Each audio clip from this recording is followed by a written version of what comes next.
quieras mejor. Con este si tú prefieres. No. Pues no sé si te va a oír con ese.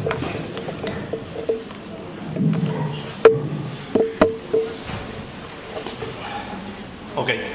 Buenos días a todos. Voy a presentarles esta ponencia con el título Desde el océano con Stock hasta la costa con canoa, expandiendo nuestro conocimiento en la acidificación oceánica, un trabajo que se ha realizado en estos últimos 25 años por parte de Magdalena Santana y conmigo, junto con la inclusión en estos 2 últimos años de nuestro compañero Aridane González, todos miembros del grupo QIMA del Instituto de Oceanografía y Cambio Global de la Universidad de Las Palmas de Gran Canaria.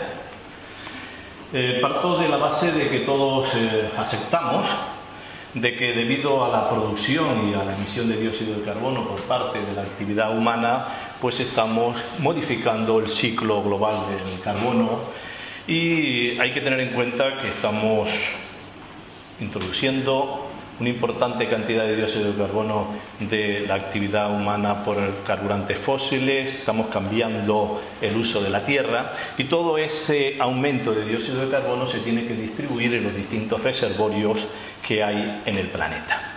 Y eso tiene importantes implicaciones en el cambio climático porque es un gas de efecto invernadero, pero también va a afectar a la química del océano.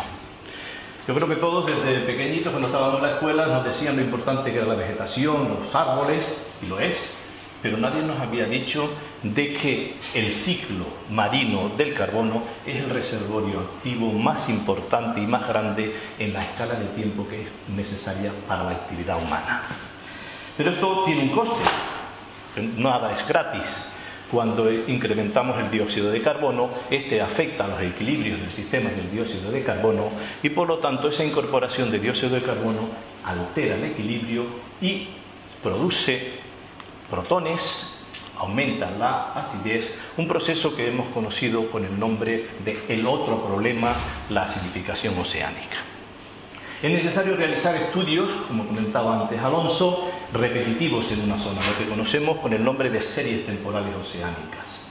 Y esas series temporales oceánicas son importantes porque suministran una cantidad grande de datos, tanto físicos como biogeoquímicos, que nos ayudan a explicar, a predecir, a mejorar todas las hipótesis y sobre todo todos los paradigmas del estudio del funcionamiento de los océanos. Y son esas estaciones temporales que tienen medidas de dióxido de carbono las que reflejan claramente cómo se están modificando las propiedades del océano desde el punto de vista químico, con el aumento en la concentración de dióxido de carbono y el efecto en la acidificación oceánica. Aquí muestro 7 estaciones de series temporales que tienen medidas del sistema del dióxido de carbono con más de 15 años de medidas, porque si no, las tendencias no son nada reales. Tenemos las americanas de Hawái, HOT, de Bermuda, BAT, la estación americana con Venezuela, Cariaco, las estaciones del mar de Irminger y el mar de Islandia por parte de los grupos de Islandia, la estación Canarias TOC y la estación Munida en Nueva Zelanda, aunque existen otras estaciones como la estación SID o la estación NOC por parte de grupos chinos y por grupos japoneses, pero que no se incluyeron en este trabajo conjunto que presentamos en el 2014. Stock, por lo que apostamos nosotros desde el inicio. Stock está situada a 60 millas al norte de Canarias, unos 100 kilómetros, en la corriente de Canarias, en una zona de transición entre lo que es el afloramiento norteafricano y las aguas oligotróficas de océano abierto del giro subtropical del Atlántico Norte, como mostraba antes Alonso. Bien, se estableció en el año 1994 y, como dije antes, con gran orgullo nuestro grupo se implicó en el año 95 con la medida del sistema de dióxido de carbono. Hemos medido desde los inicios de los inicios el pH en escala total fotométricamente, luego la alcalinidad potenciométrica. En 2 años más tarde introdujimos la medida del carbono inorgánico total disuelto utilizando un sistema columétrico VINTA. Hemos medido en un 70% de las veces el CO2 superficial utilizando un licor y un sistema de equilibración. Y a partir del año 2015, PROCAN, responsable del mantenimiento de esta estación, ha dispuesto una boya en la que Hemos incluido un sensor de pH SensorLab desarrollado por parte de nuestro grupo y ahora comercializado por esta empresa, y también un sensor por océano de PCO2, y nos vamos intercalando Rocan y nosotros con los sensores. ¿Qué hemos obtenido, qué hemos observado a lo largo de estos 25 años casi? Aquí está la imagen.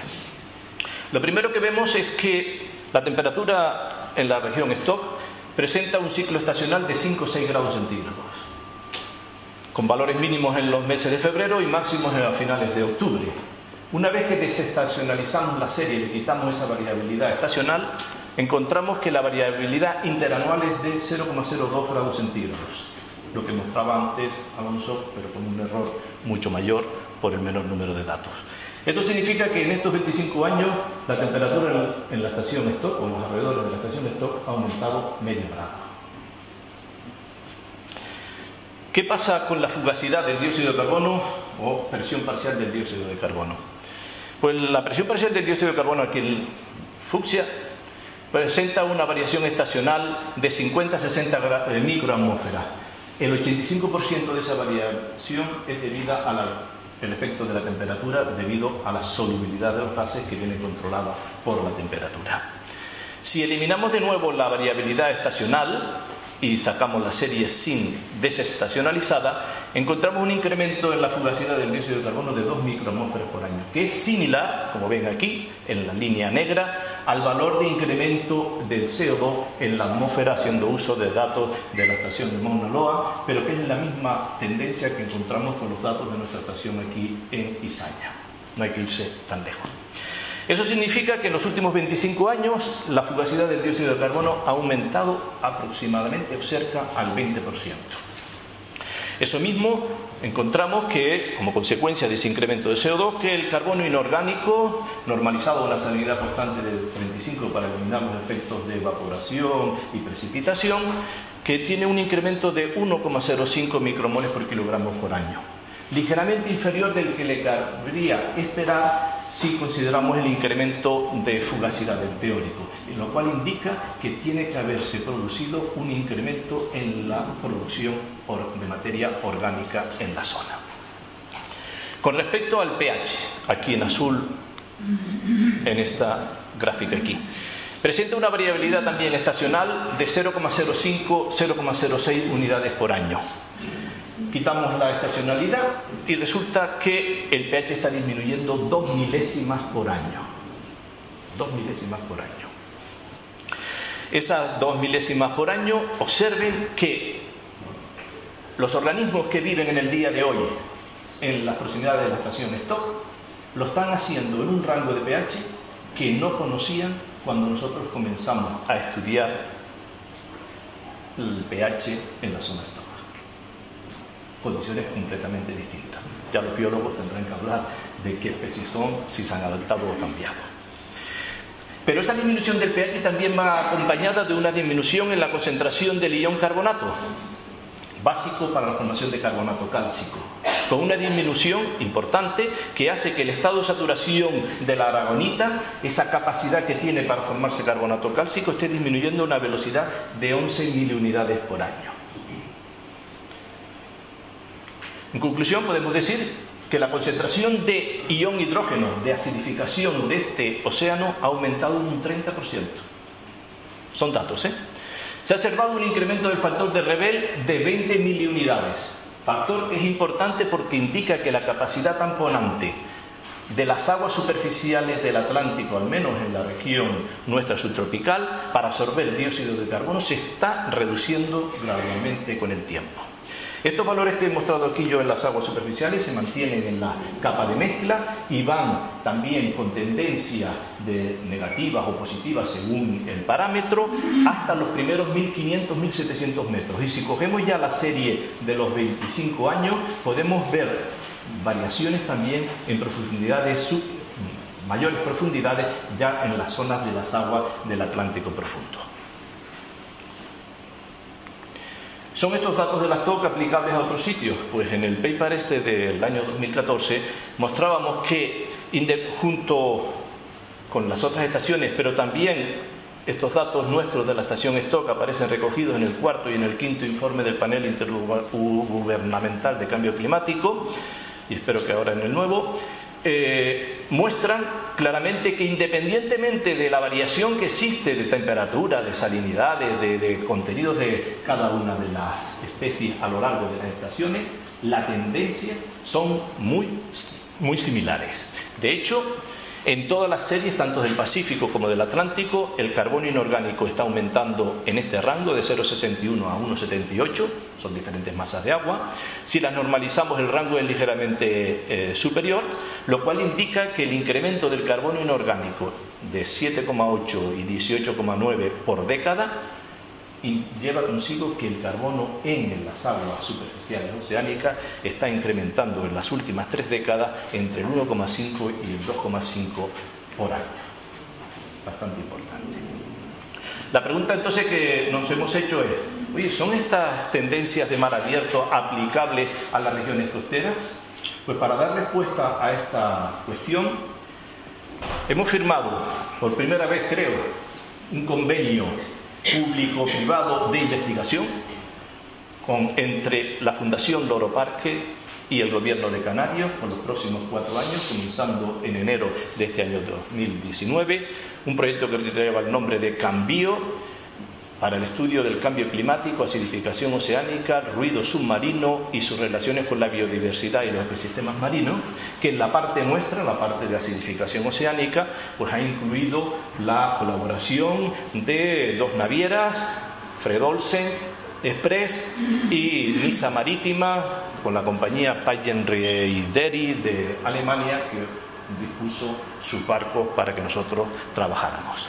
La red de acidificación oceánica en Canarias, llamamos CANOA, lleva consigo 2 líneas de observación en buques voluntarios, estos 2 buques que acabo de indicar, donde hemos incluido e instalado en sus bodegas, cuando digo hemos, es que hemos, no han, hemos, un sistema de General Oceanic de PCO2, sistemas de determinación de temperatura y salinidad en continuo, medidas de oxígeno, esperemos que en breve sensores de fluorescencia. Y además esta red lleva incluido la instalación de 2 boyas, esperemos que ya están a punto de llegar, las podamos instalar sobre junio-julio. En una de ellas instalaremos un Battle de PCO2 y en el otro un sensor SAMI, junto con sensor de pH SAMI, que ya los tenemos en el laboratorio esperando, temperatura, salinidad y oxígeno. Esa red es importante porque, como han mostrado tanto Antonio como mostró también Alonso, recorrerá del oeste al este la región canaria con toda su variabilidad, tanto de temperatura como de salinidad. Tenemos la suerte de que vamos a ir hacia el norte cruzando cerca del afloramiento, observando filamentos, principalmente porque no vamos a llegar muy cerca, y luego se incluirá dentro del Mediterráneo una región poco estudiada. Pero bueno, bien. Vamos a cruzar giros anticiclónicos de Alborán, el giro ciclónico del mar de Argelia, corriente de Barcelona, la corriente noroeste mediterránea.